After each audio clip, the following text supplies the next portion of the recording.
Hi friends, welcome to SA fishy world. Gold fish caring and maintenance பற்றி நம்ம இன்றைக்கி பார்க்கலாம் வாங்க. எல்லோரும் கோல்டு ஃபிஷ் வளர்க்கணுன்னு ஆசைப்பட்றாங்க, ஆனால் அதை எப்படி வளர்க்கணுங்கிறது தெரியறதில்ல. உங்களுக்கு ஒன்று தெரியுமா? கோல்டு ஃபிஷ் 10 to 15 இயர்ஸ் வரை வாழும். இது வரைக்கும் 40 இயர்ஸ்க்கு மேலே கோல்டு ஃபிஷ் வாழ்ந்ததாக ரெக்கார்ட் பண்ணி இருக்காங்க. அதுக்கான காரணம் மற்றும் நம்மளும் 10 இயர்ஸ்க்கு மேலே எப்படி கோல்டு ஃபிஷ்ஷை வளர்க்குறது என்பது பற்றி நம்ம இந்த வீடியோவில் பார்க்கலாம். அதுக்கான காரணம் நம்ம tank size, water quality, food, டேங்கில் க்ரியேட் ஆகிற அமோனியா மற்றும் நைட்ரேட் தான் காரணம். ஃபஸ்ட்டு டேங்க் சைஸ் பற்றி பார்க்கலாம். நிறைய பேர் பவுலில் கோல்டு ஃபிஷ் வளர்க்குறாங்க. கண்டிப்பாக பவுலில் கோல்டு ஃபிஷ் வளர்க்கக்கூடாது.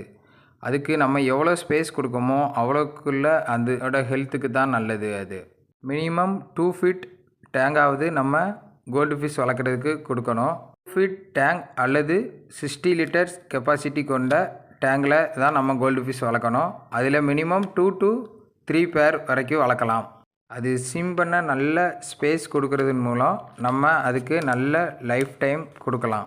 ஒரு சின்ன ஸ்பேஸில் நவுல கூட இடம் இல்லாத ஒரு இடத்துல போட்டு அடைச்சி வச்சா நம்மளால் எப்படி வாழ முடியுமோ அதுபோல் தான் அதை நம்ம பவுலில் வளர்க்குறதும். அதனால் நீங்கள் கண்டிப்பாக பவுலில் வளர்க்காதீங்க இனிமேல் ஃபிஷ்ஷஸை. Second thing, fish food.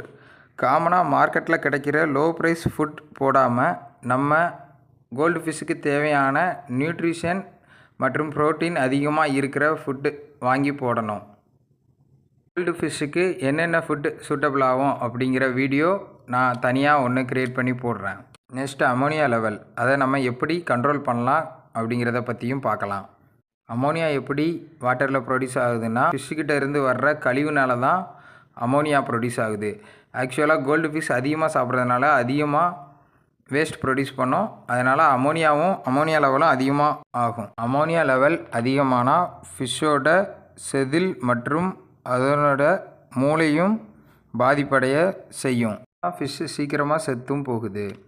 Ammonia லெவலை குறைக்கிறதுக்கு பெனிஃபிஷியல் பேக்டீரியா முக்கியமான ரோலை ப்ளே பண்ணுது. பெனிஃபிஷியல் பேக்டீரியா அதிகமாக இருந்துச்சுன்னா அமோனியா லெவலை கம்மியாகும். பெனிஃபிஷியல் பேக்டீரியா நம்ம டேங்கில் வளர்கிறதுக்கு நம்ம ஃபிஷ்ஷை விடுற 1 வீக் முன்னாடியே குளோரின் இல்லாத வாட்டரை நம்ம டேங்கில் பிடிச்சி வைக்கணும். அந்த வாட்டரில் ஒரு சில ஃபிஷ் ஃபுட்டையும் போட்டு வைக்கணும். அந்த ஃபிஷ் ஃபுட்டை சாப்பிட்றதுக்காண்டி பெனிஃபிஷியல் பேக்டீரியா ஆட்டோமேட்டிக்காக அந்த வாட்டரில் க்ரோத் ஆகிரும். 1 வீக் அப்புறம் நம்ம அதில் ஃபிஷ் போடுறதுனால அதில் பெனிஃபிஷியல் பேக்டீரியா க்ரோத் அதிகமாக இருக்கிறதுனால வாட்டரும் கிளியராக இருக்கும். கோல்டு ஃபிஷ் அதிகமாக வேஸ்ட் ப்ரொடியூஸ் பண்ணுறதுனால நம்ம வீக்லி 1 or 2 50% வாட்டர் சேஞ்ச் பண்ணணும். வாட்டர் சேஞ்ச் எப்படி பண்ணணுங்கிறது பற்றியும் நான் ஒரு தனி வீடியோ ஒன்று க்ரியேட் பண்ணி போடுறேன். அதை பார்த்து எப்படி வாட்டர் சேஞ்ச் பண்ணணுங்கிறத தெரிஞ்சுக்கோங்க.